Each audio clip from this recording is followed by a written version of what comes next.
Coach, unbelievable.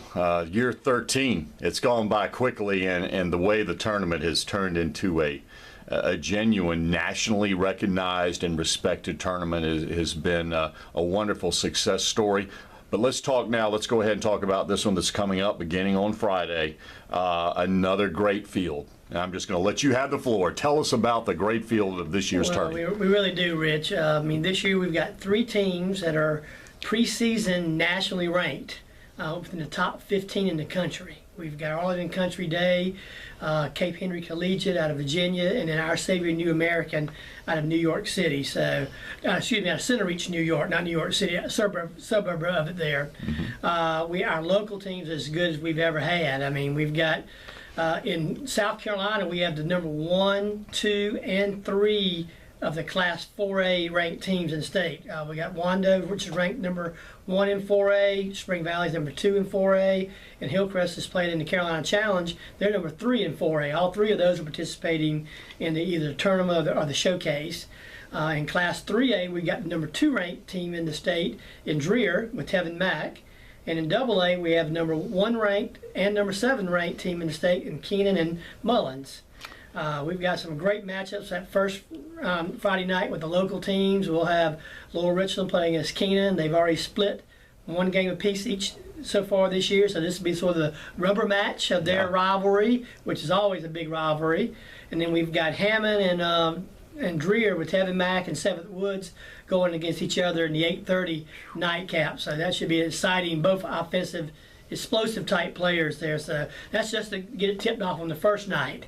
And then we bring in, like I said, the teams from out of state.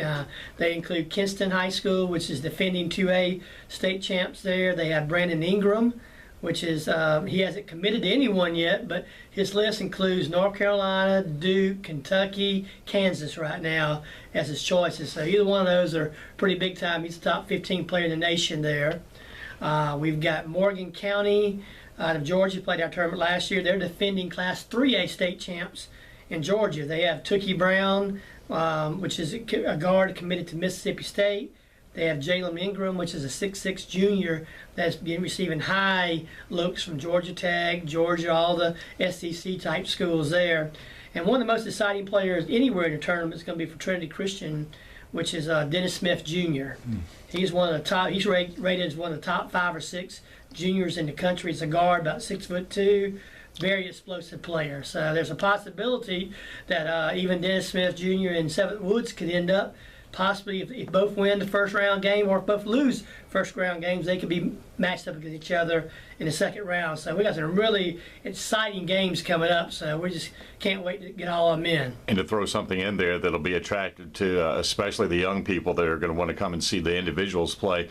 If there's anybody in the country that is around 6'1" or 6'2" that can jump like 7th Woods, it's Dennis Smith Jr., something that people may not know. This guy is absolutely an incredible dunker, leaper, as well as a great all-around player. So this could be a matchup of probably the 2 most explosive 6'2" juniors in the country. Could be right now. That's definitely a possible matchup. I mean, I said Morgan County's playing against Trinity Christian the first round of the playoffs. So they got Tookie Brown, which is 6 foot, and Dennis Smith, which is about 6'2", and both those average about 25 to 30 a game. Yeah. So those 2 are going head to head, and then of course the winner of that game will play the winner of Dreer and Hammond, which you have 2 explosive players there between Tevin Mack and 7th Woods. So we have some pretty exciting possibilities could be lined up there for us. Coach, let's talk a little bit about, obviously folks love to see the great teams play, but individuals obviously are the people that really bring people out, and this tournament as usual is stocked with those guys. But one thing that, as you alluded to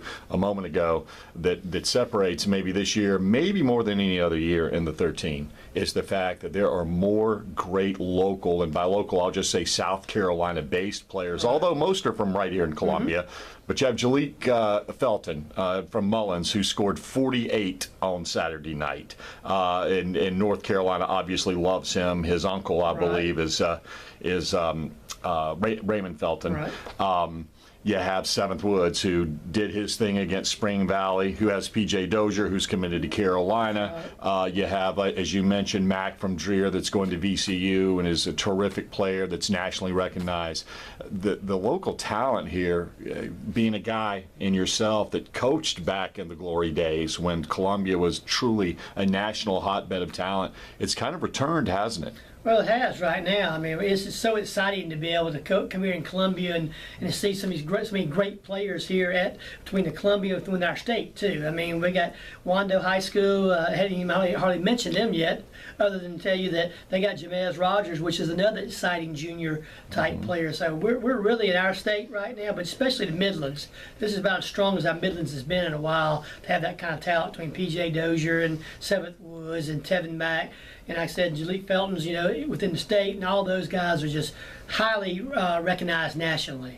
What, as far as just to let people know, the tournament does begin on Friday, and the first game on Friday is at? We have a 6:30 start time for the auxiliary gym. We have in Richland Northeast tipping it off against Barking Abbey, which is from the United Kingdom. They're from London, England. And they have the 7-foot-something guy, right? A 7'1" center, a 6'11" center, and a 6'3" and 6'5" guards on their team. They are the EABL, which is the Eastern Alliance of Basketball League. They're the national champions there. They were like 16-2 last year, so they're coming here to play 2 games, and so they're tipping that off against Lower Richland. The 8 o'clock game in the auxiliary gym will be featuring Hillcrest Simpsonville, number 3 ranked Class 4A team with 2 Division I level players on their team, played against Athens Christian, which has Will Jackson, which is one of the top 120 players in the country, going to Georgia there. And then those are just in the auxiliary gym. In the main gym, of course, we have Lower Richland at 7 against Keena, and then the 8:30 nightcap with Dreer against Hammond. Whew, boy, what a great way to kick it off. And on Saturday, the games begin at 2:30. 2:30. And then on Monday? 2:30 also. 2:30, and then 12:45. 12:45 on Tuesday, the final day, which is December the 23rd. So it's going to be another, obviously, a great tournament full of great teams and great individual players. I'm excited, Coach. I know you are too, and obviously we encourage the folks to come on out. Absolutely. This will be a great time to see some great high school basketball. We've got 16 players that are nationally ranked here at the tournament during this coming weekend. It's actually accurate to say you could essentially show up anytime without even looking in the paper, and you're almost guaranteed to see a nationally ranked player or team, and probably both. That's right. Absolutely. You're right about that. So, folks, come on out. All right, Coach, we'll talk to you. We'll see you on Friday. Okay. Thank you, Rich. All right.